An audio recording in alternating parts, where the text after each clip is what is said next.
함께 합독했던 말씀 중심으로 사랑의 계명이라는 제목으로 내 말씀을 나누겠습니다. 오늘은 어버이 주일입니다. 또한 동시에 어버이 주일과 함께 우리 교회 창립 기념 예배로 모였습니다. 어버이는 사랑의 공동체, 가족 공동체를 만든 주인공들입니다. 그들의 사랑의 결과로 아름다운 가정, 자녀들을 선물을 받아서 하나님이 기뻐하시는 가정을 만들어 갑니다. 그 속에는 뭐가 있을까요? 사랑이 있습니다. 교회 공동체는 예수님이 피로 값주고 산 아름다운 공동체입니다. 이 공동체 속에 뭐가 있나요? 하나님의 사랑이 있고 형제 자매 간의 사랑이 있습니다. 가정 공동체도 교회 공동체도 다 사랑의 공동체로 이루어져 있습니다. 사랑으로 뭉쳐진 공동체라는 겁니다. 그래서 가정의 사랑을 빼버리면 가정이 아닙니다. 교회의 사랑을 빼버리면 교회가 되지 않습니다. 악한 영들이 이걸 알기 때문에 어떻게 하든지 가정의 균열을 이루기 위하여서 어버이의 사랑, 부모와 자식 간의 사랑, 부부 간의 사랑을 깨트리려고 장난을 칩니다.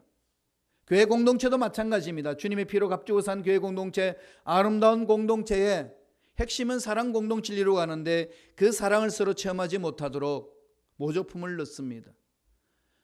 사랑에 의해서 이루어지지 못하도록 악한 영들은 언제나 미혹하고 분열을 시키고자 합니다. 그렇기 때문에 늘 우리들은 가정을 바라볼 때나 교회 공동체를 바라볼 때 날마다 하나님의 사랑 안에서 뭉쳐서 사랑의 힘으로, 사랑의 능력으로 가정을 가꾸고 교회 공동체를 가꾸고 가는데 최선을 다하는 저와 여러분이 되어야 될 줄로 믿습니다. 날마다 그렇게 집중하셔야 돼요. 사랑하는 척이 아니고 사랑하셔야 됩니다. 하나님의 사랑을 체험해야 아름다운 공동체를 만들어갈 수가 있습니다. 10계명을 바라보면 1계명과 4계명에 대해서는 하나님과의 관계에 대한 사랑을 말하고 있습니다. 하나님의 사랑입니다. 5계명에서 10계명, 그것은 인간관계에 대한 사랑을 말합니다. 놀라운 것은 인간관계의 제일 첫 번째 되는 5계명, 뭐라고 말하고 있나요? 부모와 자녀 간의 관계에 대한 계명입니다. 인간관계에 있어서 가장 중요한 기초가 뭘까요? 부모 공경입니다. 인간이 인간다워지려면 부모 공경에서부터 출발합니다. 부모 공경을 못하는 것은 인간다운 삶을 살지 못합니다. 인간 삶에 있어서 가장 기초가 되는 것은 부모 공경입니다. 이건 육에서 말하는 효 이상으로 강한 겁니다. 하나님의 사랑을 체험한 자들이 그 사랑을 표현하는 데 있어서 인간관계의 최고로 가장 기본적으로 기초놓는 기초석이 부모와의 관계의 사랑입니다. 믿음 생활에 있어서도 부모 공경이 가장 중요한 부분입니다.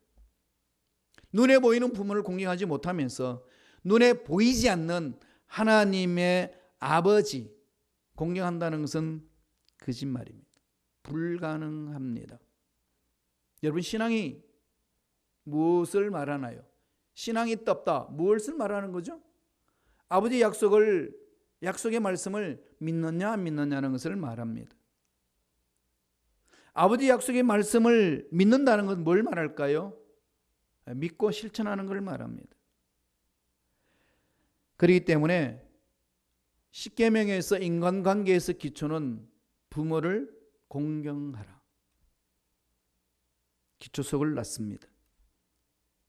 부모와의 공경이 시작되지 않으면 인간관계 다 깨어집니다.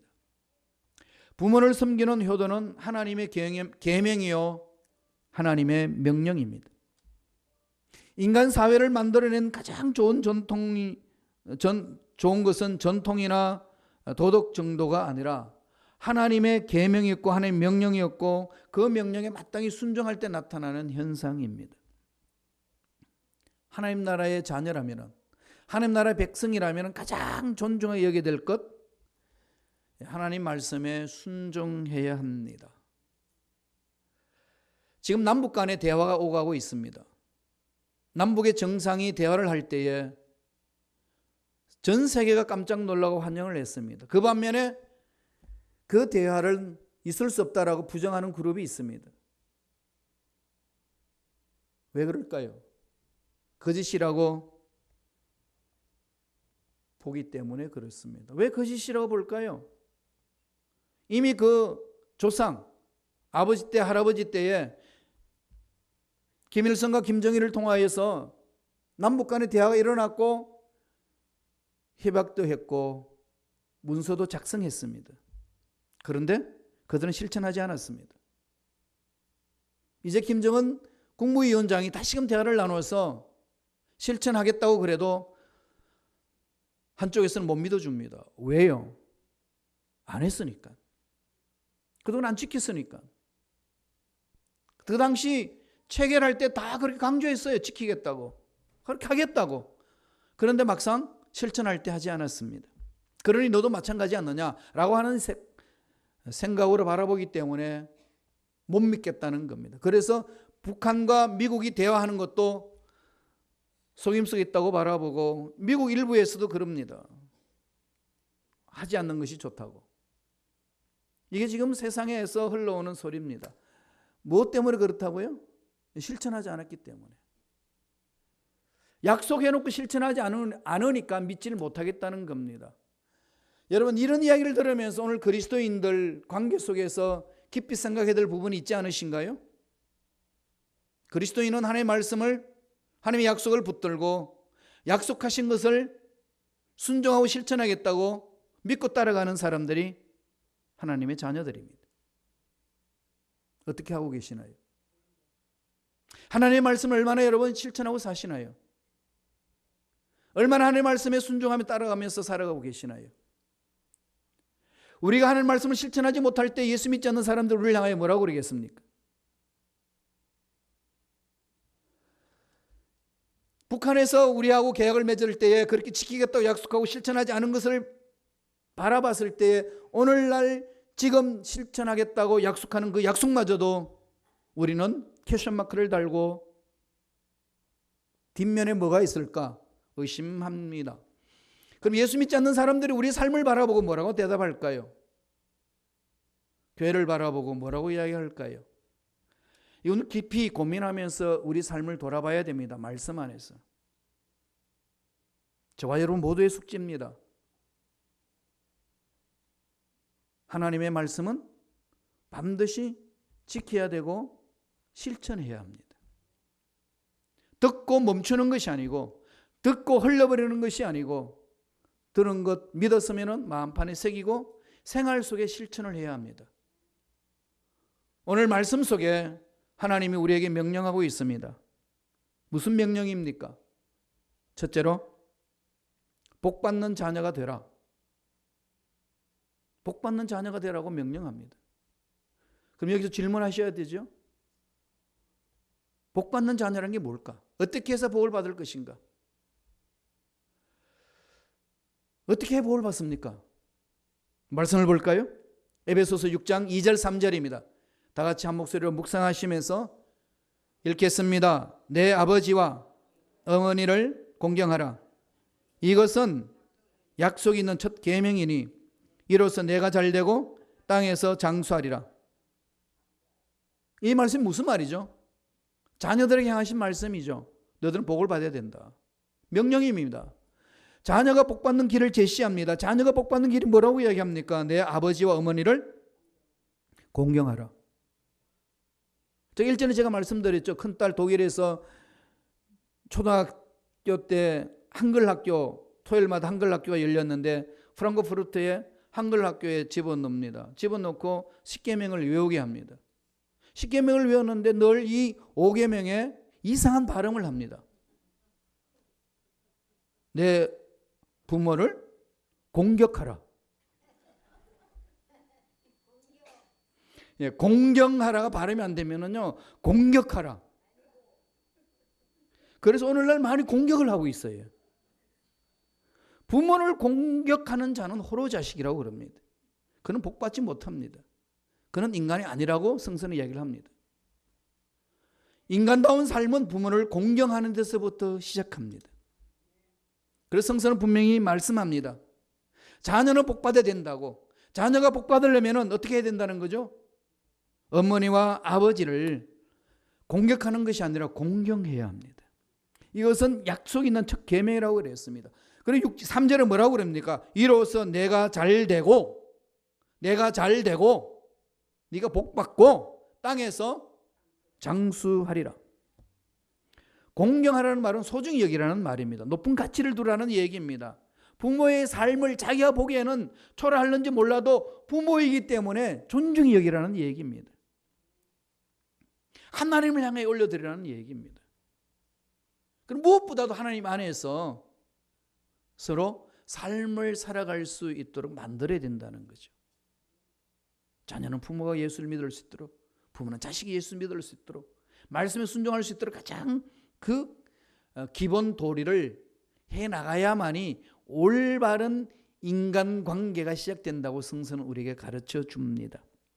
어버이의 사랑은 여러분 말로 표현할 수 있나요? 어버이의 사랑은 말로 표현 안 됩니다. 82세 노인이 45세 된 아들과 대청마루에 앉아서 마주보고 있습니다. 82세가 된 이 노인은 귀가 좀 어둡습니다. 그때 우연히 까마귀 한 마리가 창가 나무에 날라와서 앉았습니다. 그래서 노인이 아들에게 물었습니다. 야, 저게 뭐냐? 뭐가 들어왔냐? 아들이 말합니다. 아버지, 까마귀가 들어왔어요. 까마귀가 지금 창가에 앉아 있습니다. 그렇게 대답을 해 주었어요. 조금 지나서 노인이 다시 묻습니다. 야, 저게 그무스름한 게 저게 뭐냐? 아들이 대답을 합니다. 까마귀라니까요. 까마귀가 왔다고 했잖아요. 아버지, 까마귀. 그렇게 했어요. 그래서 조금 뒤다가 또 아버지가 묻습니다. 야, 저 푸드덕거리는 거죠. 검은 게 저게 뭐냐? 아들이 짜증이 났습니다. 글쎄, 아버지, 까마귀라고 아까 말씀드렸잖아요. 아들의 음성에 이게 아주 짜증이 섞여 있었습니다. 그래서 아버지 조용히 있었어요. 그리고 조금 있다가 아버지가 다시 묻습니다. 야, 저 까만 게 뭐냐? 네 번째 질문입니다. 아들은 그만 화가 나가지고 큰 소리로 외칩니다. 아니 아버지, 똑같은 질문을 몇 번이나 물어보세요. 까마귀라니까요. 그 말도 이해 안 되세요? 왜 자꾸만 같은 말을 반복해서 물으십니까? 그럴 때는 아버지가 멋쩍어서 슬그머니 방 안으로 들어가 버렸습니다. 그리고 이젠 그날 아침을 그렇게 보냈어요. 점심을 먹고 오후에 아들이 술을 찾으려고 방 안에 들어가서 서랍장을 막 뒤지는데 아버지가 옛날에 젊었을 때 써놓은 일기장을 발견하게 됩니다. 우연히 보게 돼 있어요. 호기심이 있어서 읽기 시작했습니다. 거기에 이렇게 기록되어 있습니다. 내 아들이 3살 때 이야기다 이러면서. 그러니까 지금 45살 먹은 그 아들이 3살 때 얘기입니다. 오늘 우리 아들이 마당에서 까마귀를 처음 보았다. 일기장 기록된 내용이에요. 읽어드릴게요. 아들은 손가락으로 가리키며 물었다. 아빠, 저게 뭐야? 저건 까마귀란다. 대답을 해주었지만은 아들은 신기해서 또 물었다. 아빠, 저게 뭐야? 저게 뭐라고? 그럼 아빠가 대답했습니다. 까마귀야, 까마귀. 깍깍 하는 게 까마귀야. 아들은 너무나도 신기하는 듯이 계속해서 묻는다. 저게 뭐지? 그것을 세어보니까 아들이 23번이나 물었다. 얼마나 신기했으면 그랬을까? 계속 물어보는 아들의 모습이 너무 사랑스러웠다. 그 사랑스러운 아들에게 23번이나 저게 뭐냐고 묻기에 나는 한 번도 주저하지 아니하고 기쁜 마음으로 대답을 해 주었다. 그 1장이 끝이에요. 이 일기를 읽고 있는 아들은 아침에 일이 생각이 나서 자기도 모르게 울컥해서 눈물이 눈가에 흘러내렸습니다. 나는 고작 4번을 참지 못해서 소리를 질렀구나. 여러분 어떠세요? 어버이 사랑을 이렇게 잘 잊어버립니다. 사랑은 내리 사랑이라고 그랬지 않았습니까? 그 아들이 옛날 어렸을 적에 23번이나 물어봤음에도 불구하고 아빠는 전혀 짜증내지 아니하고 대답을 다 해주고 사랑스럽게 그 아들을 바라보면서 대답을 해줬던 그 사랑, 까마득하게 잊어먹고 고작 4번 묻는다고 짜증냈던 그 아들처럼 우리는 어버이의 그 사랑을 쉽게 잊어버릴 때가 얼마나 많은지 모릅니다. 오늘 하나님 말씀하셔요. 부모를 공경하라. 이건 의무 아니에요. 의무로 생각하는 분들 많더라고요. 의무가 아니고요. 마음속에서 어버이의 사랑에 대해서 보답하라. 네가 할 수 있는 만큼 어버이 사랑에게 돌려드리라.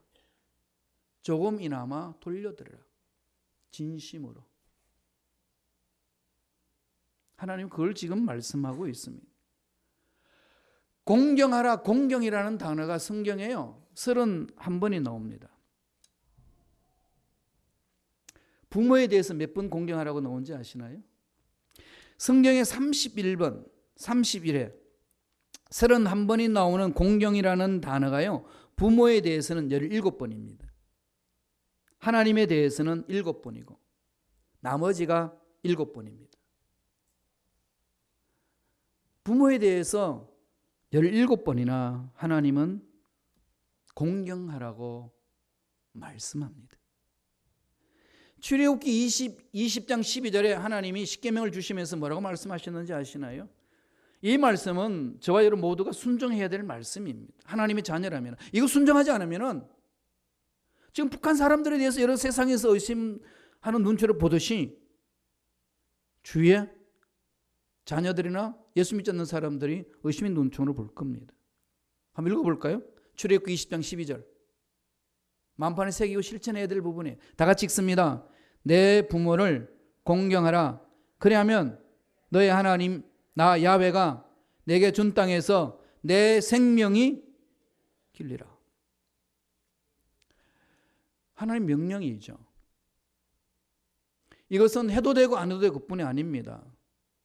10계명 중에 5계명에 있어서 인간관계 첫 출발점에 부모를 공경하라고 시작합니다. 인간관계의 가장 기초가 되는 것은 부모의 관계입니다. 부모와 자식 간의 관계입니다. 이 부분이 깨어진다면 인간 삶의 기초가 흔들려 버리기 때문에 인간다운 삶을 살 수 없다는 얘기입니다. 참된 믿음의 사람들이라는 것은 항상 이 사랑을 묵상하고 부모를 공경해야 된다고 가르치고 있습니다. 그럼 여기에서 우리 부모가 된 입장에서는 어떻게 해야 될까요? 이 테일러라는 교육학자가 이런 말을 합니다. 아이에게 미치는 영향은 92%가 부모로부터 온다고 합니다. 92%가 부모가 자식에게 영향을 준대요.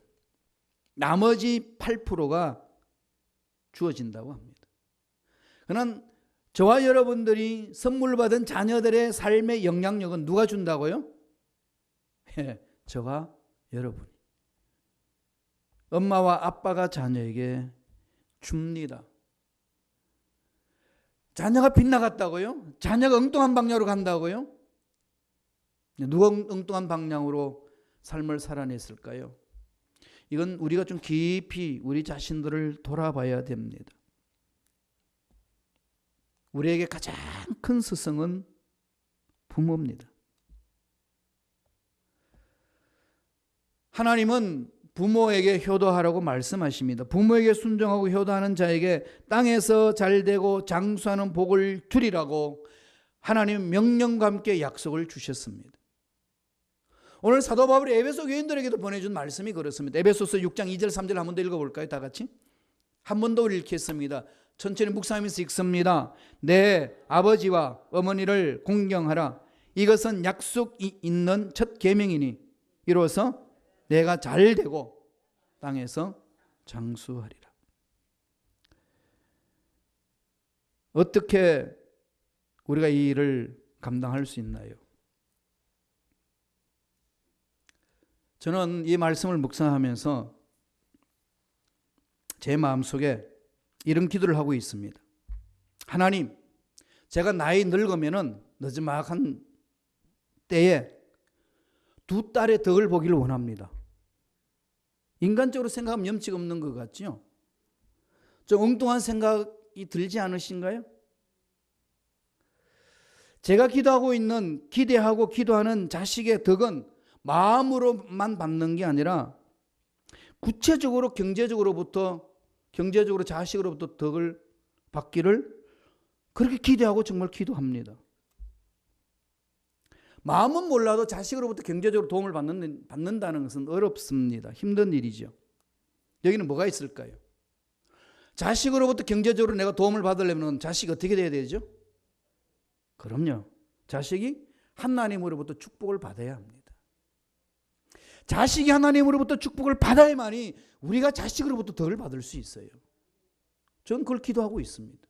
저는 기대합니다. 그리고 두 딸들한테 가르칩니다.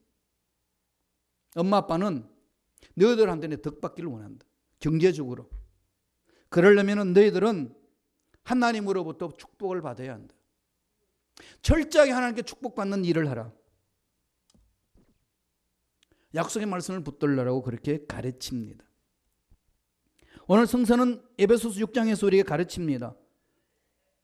부모에게 순종하고 효도하면 우리 부모들이 늙은음악하게 마음뿐만 아니라 경제적으로도 얼마든지 덕을 보실 수 있다는 사실을 오늘 성서는 가르쳐 줍니다. 그러잖아요. 부모를 공경하라. 그러면 네가 이 세상에서 잘 된다. 중요한 것은 어디에 있지요? 부모에게 있습니다. 효자는 스스로 잘하지 않습니다. 효자는 효자가 만드는 것이 아니라 부모가 만든다는 사실입니다. 이거 가르치셔야 돼요. 보여주셔야 됩니다. 효자가 먼저가 아니라 부모가 먼저라는 사실을 한순간도 잊지 말아야 됩니다. 자녀가 잘 돼야 돼요. 그것은 하나님으로부터 축복받아야 됩니다. 그럼 저는 이걸 기대하고 기도합니다. 두 번째, 어떻게 하루 성서는 가르치나요? 자녀를 위해 좋은 부모가 되라는 겁니다. 말씀을 보지요. 에베소서 6장 4절입니다. 다 같이 우리 한 목소리로 천천히 에베소서 6장 4절 읽겠습니다. 또 아비들아 너희 자녀를 노엽게 하지 말고 오직 주의 교훈과 훈계로 양육하라. 자녀를 노엽게 하지 말라고 했습니다.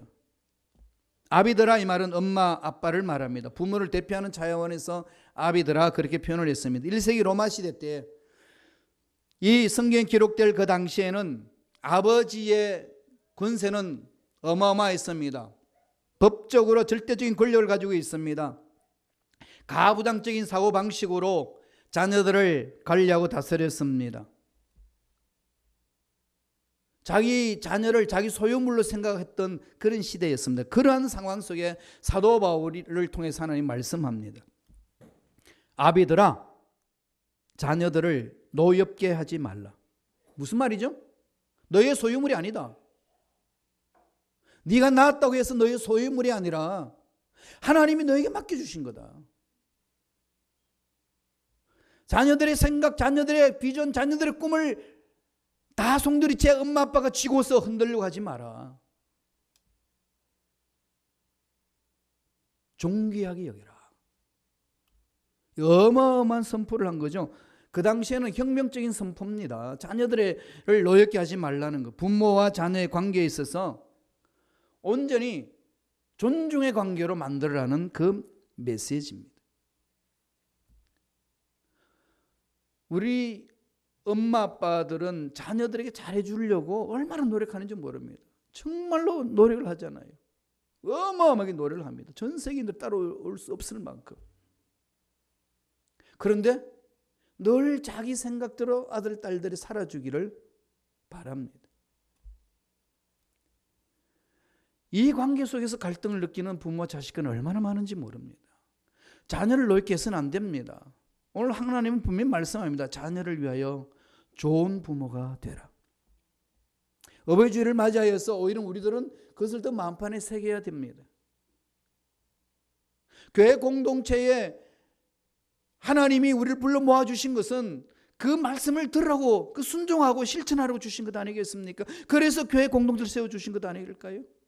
우리 교회 공동체 31년 전에 이 땅에 서서 하나님 나라를 확장하는데 앞으로 30년간 어떻게 해나갈 것입니까? 이 말씀 순종해야 됩니다. 차세대 일꾼들을 위하여서 좋은 아비가, 어미가 되어야 된다는 겁니다. 그리고 뭐라고 이야기를 합니까? 오직 주의 교훈과 훈계로 양육하라. 하나님의 말씀으로 훈계하고 양육하라고 했습니다. 근데 내가 하나님 말씀으로 순종하지 않고, 내가 하나님 말씀으로 양육되지 않고, 내가 하나님 말씀으로 훈련받지 않는데 어떻게 합니까? 여기서부터 금이 가는 거죠. 소돔과 고모라 땅이 멸망받을 때에 롯이 하나님의 음성을 듣습니다. 하나님 사자를 통해 가지고, 야, 이 땅 망한다, 떠나라. 그랬더니 롯의 그 딸들의 정원한 사익감들이 있습니다. 야, 이 땅 망한단다, 떠나자 라고 했더니 그 사위들이 뭐라고 그랬다고 성서는 증언합니까? 농담으로 여겼더라. 어른의 말이 애들한테 농담으로 들립니다. 어른들의 강조하는 그 훈계가 애들한테는 농담으로 들립니다. 이런 집안을 무슨 집안이라고 그러죠? 이런 사회는 무슨 사회라고 그러나요? 이러면 안 됩니다. 어떻게 어른 말이 애들 듣기 농담으로 들을 수 있느냐는 겁니다. 오늘 저와 여러분이 하나님의 말씀을 받아서 하나님의 말씀대로 순종하고 실천하고 살았다라면 자녀들이 우리 말에 대해서 농담으로 받을까요? 아니면은 하나님 말씀으로 받을까요? 이건 우리 모두의 어른들의 책임 아니겠습니까?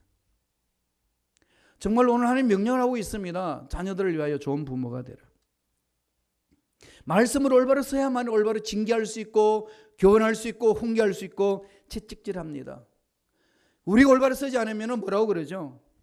아빠는 잘 살아, 엄마는 잘 살아봐, 뭘 그거 나한테 강조해. 튕깁니다. 참 비참한 모습들이 우리 속에 있습니다. 그러면 우리가 뭐라고 그러죠? 이게 너 용돈 생활비 다 끊어? 돈으로 흔들잖아요. 우리한테도 못된 습성이 있어요. 큰딸의 이야기 좀 할게요. 걔가 학교 다닐 때 독일에서 이게 연락을 해주면 연락을 안 해요. 돈을 붙여놔놓으면 돈 잘 받았냐면 아무리 문자를 쳐도 연락이 없습니다. 받았는지 안 받았는지, 잘 사는지 안 사는지. 그럼 아내가 뭐 난리가 납니다. 그냥.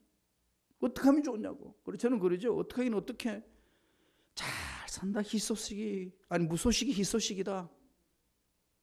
그런데 여자 마음은 안 그렇잖아요. 난리칩니다. 그래서 방법이 있다고. 잘 아시죠? 방법이 뭐냐고. 돈 보낼 때 돈 끊어봐. 그렇죠. 돈 끊으면은요, 하루 늦으면은 새벽에 그냥 뭐 줄기차게 문자가 날라옵니다. 돈 언제 보내줘? 그럼 그 문자 보고 뭐라고 그러죠? 살아있네. 예, 우리들도 그렇게 애를 지르고 그래요. 돈으로. 그래서 불렀어요. 야, 제발 좀 연락을 좀 해라. 아빠 연락할 거야. 연락 잘할게. 그뿐입니다. 이게 참 젊은 애들이 생활하는데 하나의 패턴이지 않습니까? 그런데도 불구하고 우리들은 어떻게 하죠? 믿어주고 나아가는 건데, 우리 자칫 잘못하면은 그런 식으로 모든 것을 족쇄를 쥐고 흔들려고 하는 습성이 있습니다. 그러지 말고 말씀으로, 말씀의 순종함으로 올바로 쓸 수 있도록 길을 열어주는 것. 그게 저와 여러분들이 해야 될 일인 줄로 믿습니다. 말씀을 볼까요? 히브리서 12장 6절은 뭐라고 그럽니까? 다 같이 읽겠습니다.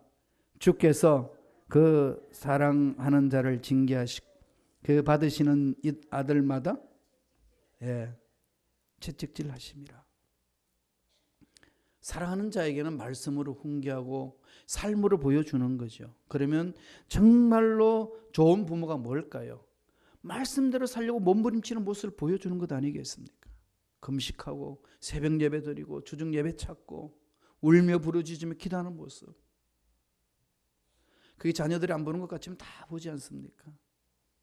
애들 잠자는 데 가가지고 그 머리팍에 무릎을 꿇고 걔를 위하여 잠잘 때 눈물로 기도하면요, 비몽사몽간에 그걸 듣습니다. 그게 다 들리지 않습니까? 좋은 부모는 뭐죠? 구체적으로 자식을 위해서 기도하는 겁니다. 눈물을 흘리며 기도하는 것 아니겠습니까? 오늘날 우리 현대의 부모들은 그렇지 않아요. 좋은 학교 보내고 생활비 잘 주고 그리고 원하는 대로 뭔가 해주면은 좋은 부모라고 착각을 합니다. 그 반면에 또 잘 해주지 못하면은 좋지 못한 부모라고 생각하면서 비참하게 생각합니다. 다 틀렸어요. 아닙니다. 좋은 부모란 자녀를 위해서 눈물로 기도하는 겁니다. 그 하나님 만날 수 있도록 그 인생의 모든 문제가 하나님의 능력 안에서 해결받고 스스로 일어설 수 있도록 간절히 기도하는 부모가 참 좋은 부모예요. 좋은 학교 보내주고 학비 잘 대어주고 용돈 잘 준다고 좋은 일들을 했다고 물론 아내의 어떤 책임지는 그 모습이 있지만은 그게 좋은 부모로 생각한다면 착각이라는 겁니다. 그렇지 못하고 다른 사람보다도 내가 학비 잘 못 보태주고 돈 잘 못 줬다고 나쁜 부모라고 생각하는 것, 그것도 어리석다고 성서는 가르칩니다. 안 해요. 성서는 뭐라고 얘기하죠? 자녀를 위하여 눈물을 흘리며 부르짖는 자, 그게 좋은 부모라고 성서는 말합니다. 여러분, 자녀를 위해서 눈물을 흘리며 얼마나 부르짖어 보셨습니까? 자녀를 위하여 눈물을 흘리며 얼마나 새벽을 깨워 보셨습니까? 자녀를 위하여 눈물을 흘리며 얼마나 주정에 나와서 몸부림쳐 보셨습니까? 그런 것 하지 않으면서도 좋은 부모라고 나는 할 일 다 했다고 그렇게 생각하고 있지 않으신가요? 그건 착각 중에 착각입니다. 정말 그리스도인들은요, 정신 차려야 됩니다. 정말 정신 차려야 돼요. 정말로 좋은 부모가 뭐냐? 새벽마다 눈물로 부르짖어야 됩니다.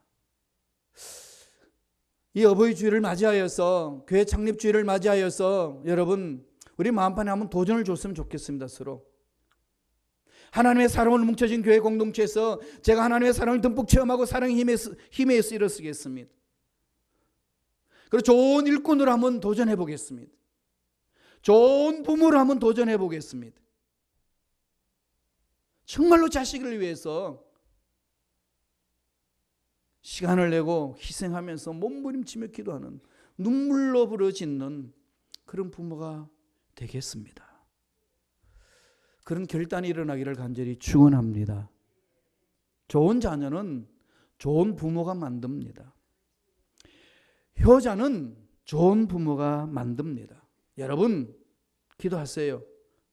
노후에 우리는 자녀들로부터 경제적으로 도움을 받을 수 있도록 기도하셔야 됩니다. 그게 뭘까요? 바로 자녀들이 하나님 앞에서 복받는 길입니다. 자녀들이 하나님 앞에 복받지 않고서 어떻게 여러분 그 자녀들로부터 덕을 받을 수 있나요? 이게 얄팍한 의존행위라서 그러나요? 아닙니다. 정말로 하나님 앞에 올바로 선 부모라면은 자녀들은요, 하나님으로부터 복을 받을 수 있도록 몸부림쳐 주는 것이 부모의 역할입니다. 이러지 못한 우리의 모습 통해 자복하고 일어서야 되지 않겠습니까? 하나님은 그렇게 복을 주시려고 우리 가정에 자녀를 주셨는데 그저 하나님 앞에 올바로 서는 것에 대해서는 관심이 없이 그냥 세상 끝에 끌려다닌다면 그것은 하나님 앞에 올바로 서는 부모가 아니라는 겁니다. 좋은 부모가 되시고 좋은 자녀가 되시기를 간절히 축원드립니다. 기도하겠습니다. 하나님, 감사합니다. 오늘 우리에게 생명을 주셔서 좋은 부모가 될 수 있도록 말씀을 우리 마음판에 새겨주시니 감사합니다. 배웠다 못 배웠다, 가졌다 못 가졌다, 이게 아니라 하나님의 생명을 소유하고 하나님의 사랑을 참은 우리들, 교회 공동체를 위해서 눈물을 흘리는 일꾼이요, 자녀들을 위하여 눈물을 흘리며 새벽을 두들기고 교회에 찾아와서 부르짖는 그런 일꾼으로 서는 것이 참 부모라는 사실을 말씀을 통해서 깨달았으며 그 일에 최선을 다하고 열매를 맺는 우리가 될 수 있도록 역사하여 주시옵소서. 감사하고 예수님의 이름으로 기도드리옵나이다. 아멘. 여러분, 하나님의 사랑을 체험하지 않고서는 일을 감당 못합니다. 그냥 허송세를 보내지 맙시다. 왜 세상 가치관에 의해서 좋은 부모, 나쁜 부모 그렇게 구분하시나요? 하나님은 분명히 좋은 부모가 무엇인지를 우리에게 가르쳐주고 있는데 왜 여기에 목숨 걸지 못하고 엉뚱한 곳에 헤매고 있어야 되나요? 우리 정신 차려야 됩니다. 하나님의 사랑으로 무장하겠습니다. 결심하시면서 우리 다 같이 한번 찬양하겠습니다. 하나님의 사랑을 사모하는 자. 목소리 높여 우리 찬양합니다.